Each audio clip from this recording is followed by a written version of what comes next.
Este es México. En los últimos años, ha vivido graves escenarios de violencia que han dejado miles y miles de muertos y desaparecidos. El último escenario grave sucedió en Oaxaca, al sur del país.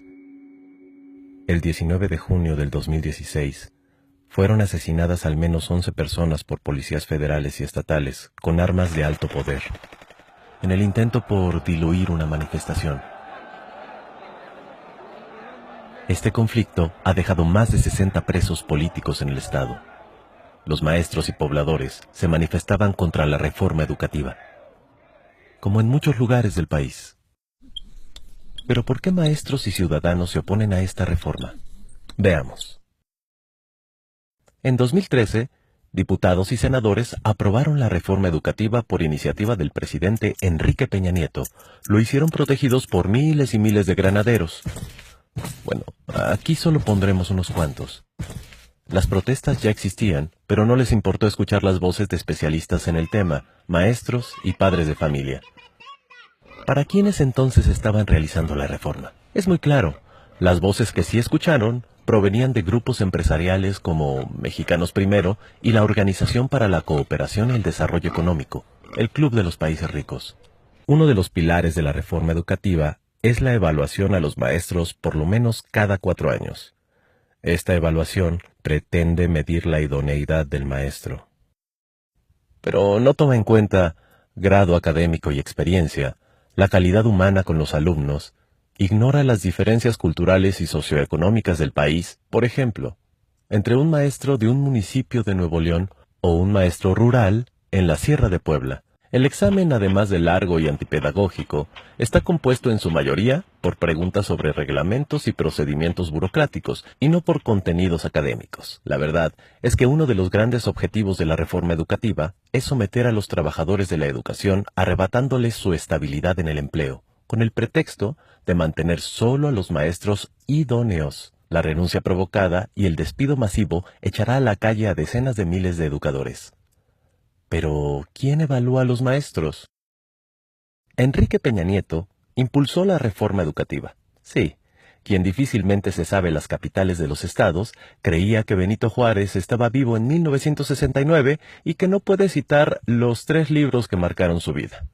Este hombre, preocupado por la educación, tiene la facultad de nombrar al Consejo Directivo del Instituto Nacional de Evaluación Educativa.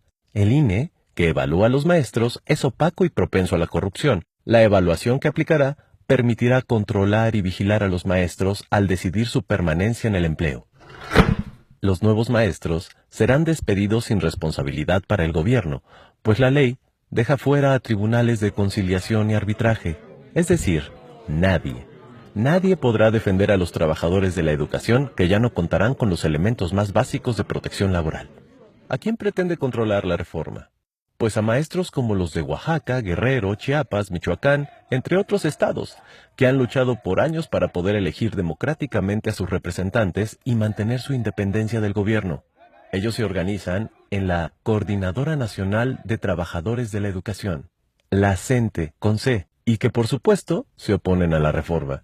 Es la disidencia del Sindicato Nacional de Trabajadores de la Educación, el CENTE, con S. Por años, la cúpula de este sindicato ha sido un aliado cercano de los gobiernos, llegando al grado de ser una agencia de fraude electoral. Este sector es el que más ha participado en venta de plazas, corrupción y fraudes. Su exlideresa hoy está presa. Este gremio, como es obvio, sí está de acuerdo con la reforma educativa. Los maestros de la CENTE se oponen porque además abre las puertas a la privatización de la educación pública. Esta reforma plantea la autonomía de gestión. Con este término, el gobierno pretende que los padres de familia tengan la responsabilidad de atender problemas administrativos de las escuelas, que siempre ha sido una obligación gubernamental, como el pago de agua y luz, descomposturas y materiales, además de otorgarles atribuciones de vigilancia sobre los maestros. Todo esto bajo el liderazgo del director. También alienta el entrometimiento de empresas en las escuelas públicas. No es exagerado decir que la complicidad de empresarios con gobiernos corruptos, como los que tenemos, harán de la educación un jugoso negocio a costa de los padres de familia. Para nadie es un secreto la gran crisis del sistema educativo mexicano. Este sistema está formado por autoridades educativas, infraestructura, maestros, alumnos, programas de estudio y materiales. De todos estos componentes, el gobierno y los medios de comunicación han fabricado a un solo culpable de esta crisis: los maestros. Pero en México se siguen implementando planes de estudio de hace 15 años. Desde que se impuso la reforma, no se habla de estrategias pedagógicas o invertir en ciencia y tecnología. Hemos llegado al punto en que los libros de texto gratuitos tienen faltas de ortografía y errores científicos. Este año se le quitaron 3.660 millones al presupuesto de la Secretaría de Educación Pública. ¿Le interesa al gobierno la educación de los ciudadanos? Los maestros que se han movilizado contra esta reforma no han dejado de ser llamados huevones, vándalos, privilegiados.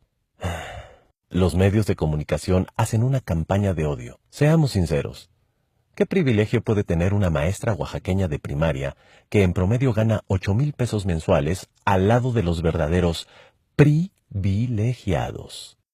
Muchos mexicanos no tenemos estabilidad laboral, seguridad social, jubilación, vacaciones, ya no se diga aguinaldo. Nos molesta la lucha de los maestros, pero la precariedad laboral no tiene que ser generalizada. En lugar de oponerte a los maestros en lucha, quizás sería buena idea recobrar juntos los derechos que nos han quitado. En conclusión, la reforma educativa es una contrarreforma porque nos regresa al pasado. No es educativa, pues no intenta mejorar la educación. Es una triste ley que lesiona el derecho de los maestros y abre las puertas a la privatización. Por eso digo, yo estoy con los maestros.